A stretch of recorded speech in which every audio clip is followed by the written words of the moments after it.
Polisi daerah Papua menyatakan bahwa dalam kerusuhan yang terjadi di Elelim, Kabupaten Yalimo, Papua Pegunungan pada hari Selasa 16 September menyebabkan 8 orang terluka.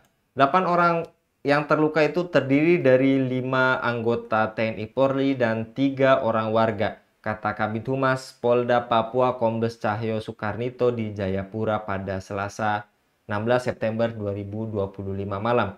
Selain itu, kata dia, akibat kerusuhan tersebut juga menyebabkan 30 kios rusak dan rumah warga dilaporkan hangus terbakar. Apakah kerusuhan di Yalimo benar murni akibat pelajar atau ada pihak OPM yang sengaja menunggangi untuk memperkeruh keadaan? Mengapa pola konflik di Papua selalu berujung pada pembakaran dan kekerasan massal yang menguntungkan narasi OPM?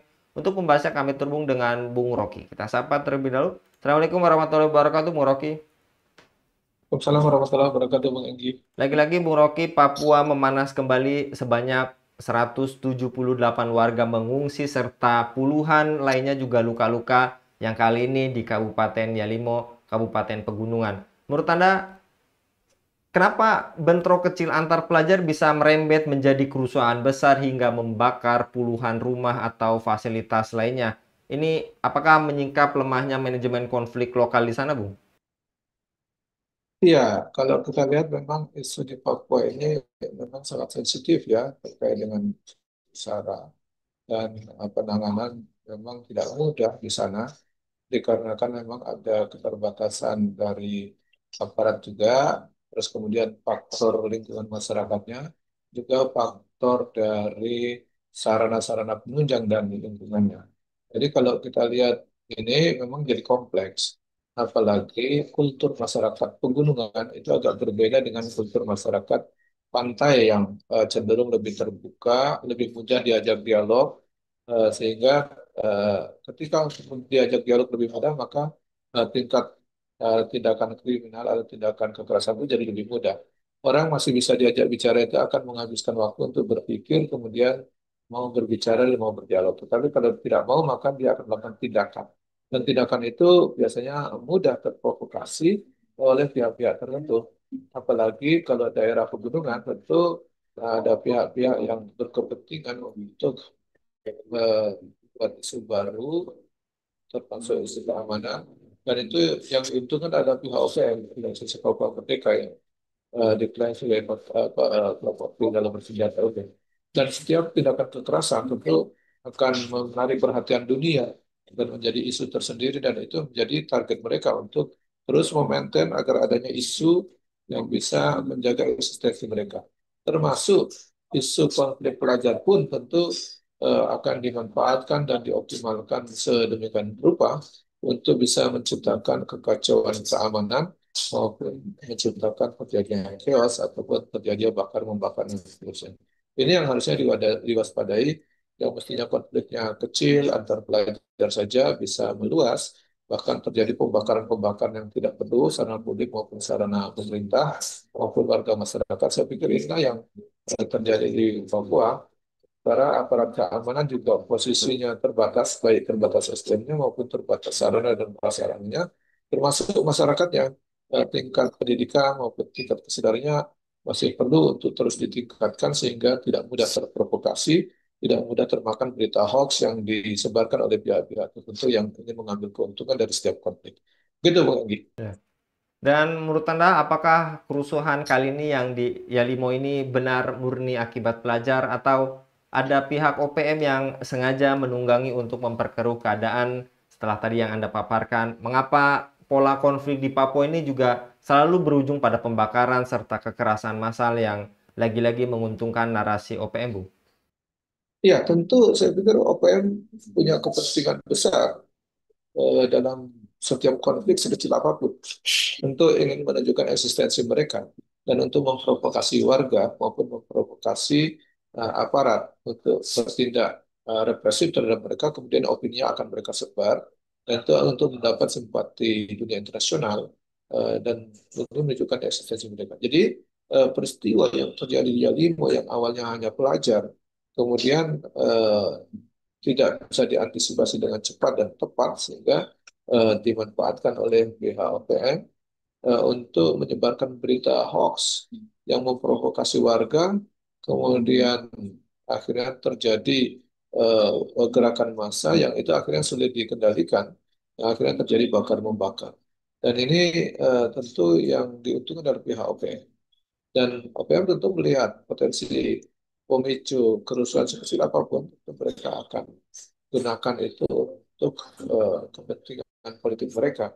Dan saya pikir ini juga evaluasi buat para pejabat di negeri ini untuk betul-betul memperhatikan mereka di Papua, baik dari segi pendidikan, kesehatan maupun dari segi kultur budayanya untuk terus ditekankan dan bisa diajak dialog dengan baik sehingga tidak harus melakukan pendekatan tindakan dan kegiatan yang sifatnya kekerasan maupun bakar membakar maupun tindakan kriminal lainnya.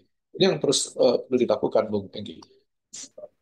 Dan menurut Anda, apakah pendekatan keamanan semata cukup menyelesaikan konflik berulang di Papua di sana, Bung, yang kerusuhan seling berulang ini? Lalu, menurut Anda, jika memang pendekatan keamanan tidak cukup, lalu apa solusi konkret? Apakah cukup dengan dialog atau ada perlu solusi lain, Bung?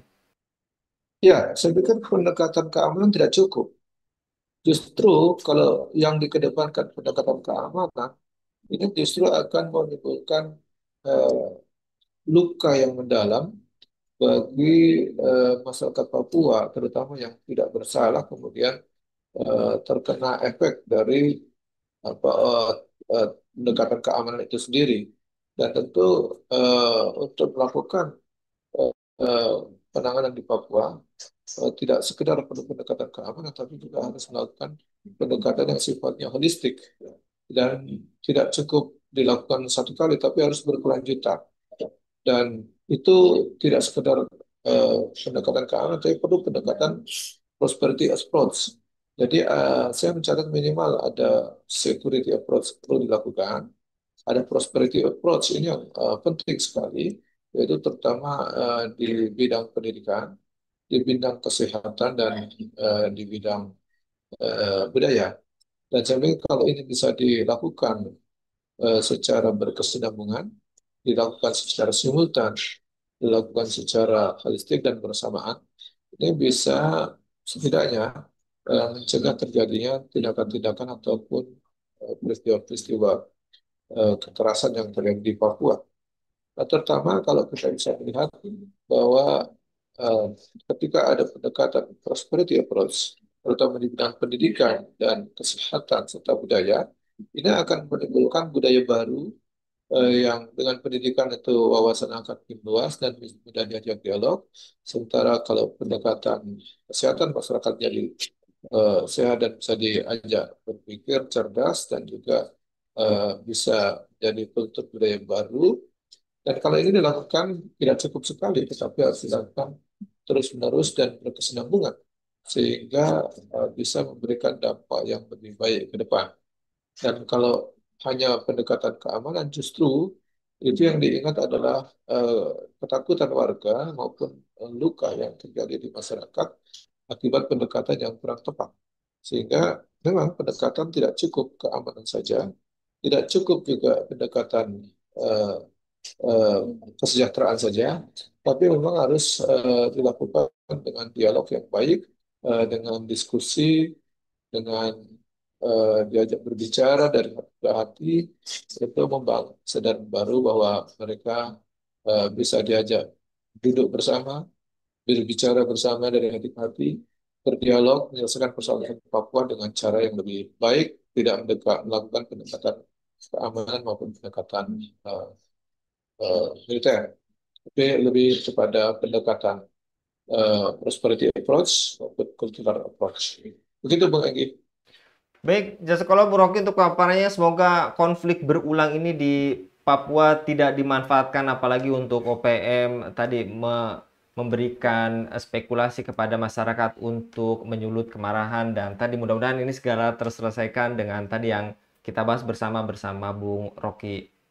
Jasa kalau sekali lagi Bu Rocky untuk paparannya pada kabar petang kali ini. Demikian pemirsa Elava News, dukung dengan subscribe, share, dan like. Semoga menjadi kebaikan bagi kita semua di dunia dan di akhirat. Saya Anggi Suara undur diri. Assalamualaikum warahmatullahi wabarakatuh.